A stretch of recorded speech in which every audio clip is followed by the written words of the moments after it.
Tapi bohong. Aku hanya memikirkan satu peraturan penting. Kenapa kau lakukan hari ini kalau kau bisa melakukannya besok? Few moments later.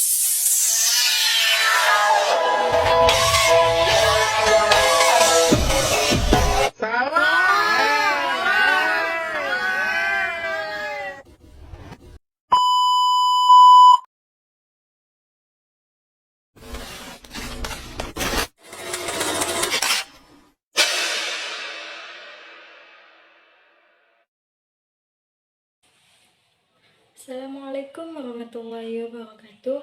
Perkenalkan, nama saya Nurisa Berumatondang, NIM 22405000002, jurusan Manajemen Keuangan Syariah, mata kuliah Manajemen Risiko. Stay tune guys. A few moments later. Analisis risiko. Analisis risiko membantu kita untuk memahami apa yang bisa salah, seberapa besar dampaknya, dan bagaimana cara mencegah atau mengatasinya. Dengan kata lain, ini adalah seni sekaligus ilmu untuk mengantisipasi ketidakpastian. A few inches later. Pengertian analisis risiko. Secara sederhana, analisis risiko adalah proses mengidentifikasi, mengevaluasi, dan mengelola potensi risiko yang dapat mengaruhi tujuan suatu organisasi, proyek, atau kegiatan. 2 hours later. Menurut standar ISO, risiko didefinisikan sebagai efek dari ketidakpastian terhadap tujuan. Artinya, risiko tidak selalu negatif, bisa juga positif atau disebut dengan peluang. 1 eternity later. Tujuan analisis risiko ada 4. Yang pertama, mengurangi kemungkinan terjadinya kerugian. Yang kedua, menyiapkan rencana mitigasi yang efektif. Yang ketiga, membantu pengambilan keputusan yang lebih baik. Dan yang terakhir, meningkatkan kepercayaan stakeholder dan keberlangsungan bisnis.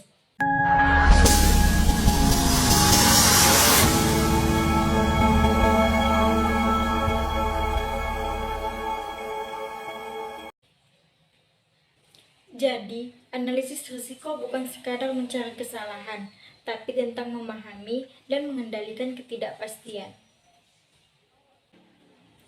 Jenis-jenis risiko. Risiko bisa diklasifikasikan dalam berbagai cara. Yang pertama, risiko strategis. Muncul akibat keputusan bisnis yang salah arah, misalnya perubahan pasar atau kebijakan pemerintah. Yang kedua, risiko operasional, terkait proses internal, misalnya kegagalan sistem atau gangguan operasional.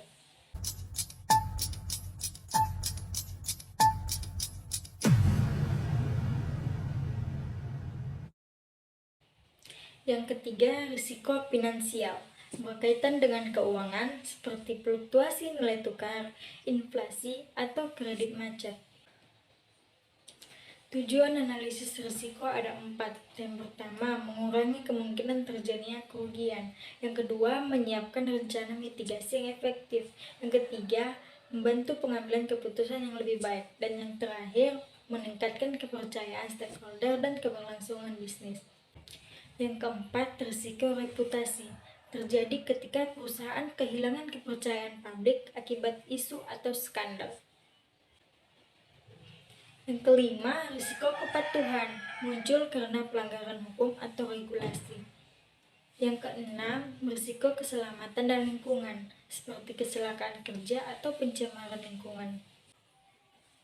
Dalam praktiknya, satu organisasi bisa menghadapi kombinasi dari berbagai jenis risiko ini secara bersamaan.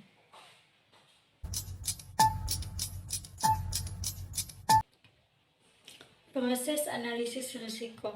Proses analisis risiko biasanya mengikuti 5 langkah utama. Yang pertama, identifikasi risiko. Langkah pertama adalah mengenali semua potensi risiko. Caranya bisa melalui brainstorming dengan tim, analisis data masa lalu, observasi lapangan, atau menggunakan daftar risiko standar.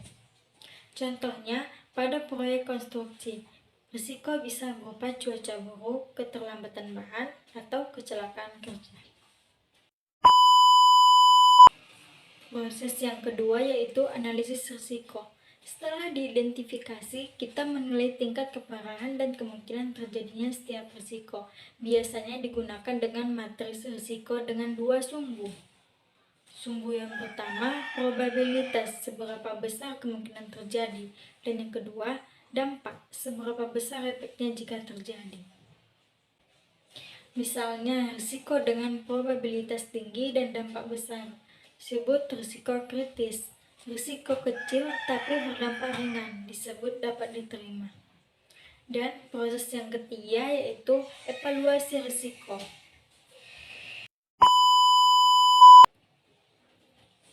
Di tahap ini, kita menentukan prioritas risiko mana yang perlu ditangani segera dan mana yang bisa ditoleransi. Hasilnya biasanya dituangkan dalam risk register, yaitu daftar risiko lengkap dengan penilaian dan strategi responnya. Proses yang keempat yaitu penanganan risiko. Setelah tahu prioritasnya, kita memilih cara penanganan. Ada 4 strategi utamanya. Yang pertama, menghindari, tidak melakukan aktivitas yang berisiko tinggi. Yang kedua, mengurangi, menurunkan peluang atau dampaknya.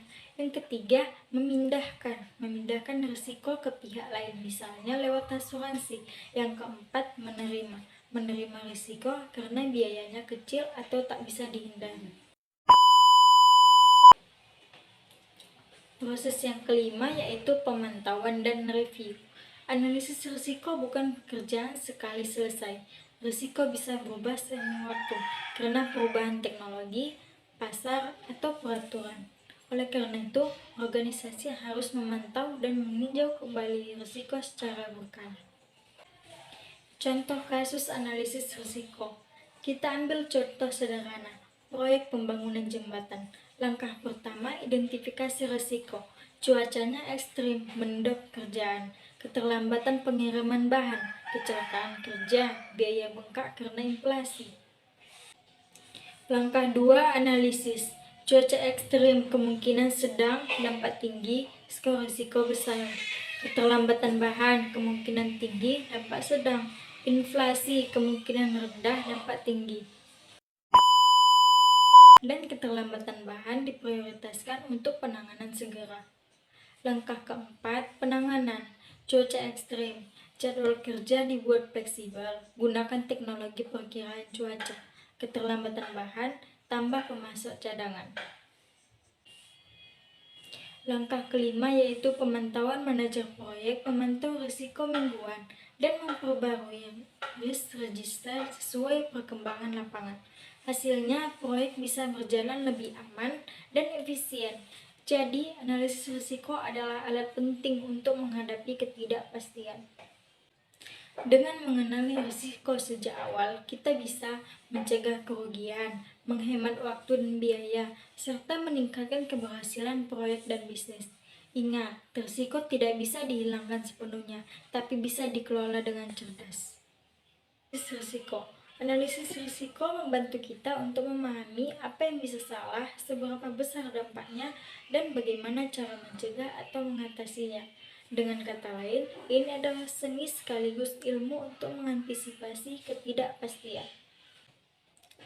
Karena itu, biasakan melakukan analisis risiko setiap kali memulai kegiatan penting. Terima kasih sudah menonton. Jangan lupa like and comment. Bye-bye. Assalamualaikum warahmatullahi wabarakatuh.